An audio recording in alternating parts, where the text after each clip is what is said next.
looking up at the sky, searching for Allah Most High.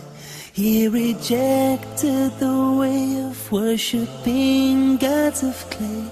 Prophet Ibrahim knew that Allah was near, and that the heart of a Muslim is sincere.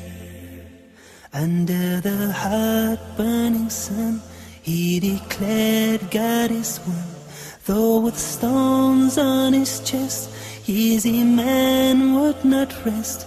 The mu'adhin knew that right will conquer wrong, and the heart of a Muslim must be strong.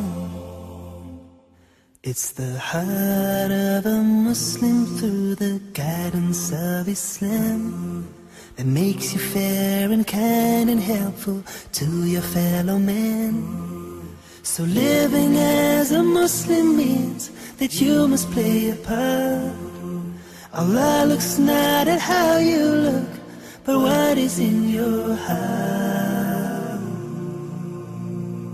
In a poor, meager state, little food on a plate, Mother said she was glad, always sharing what we had.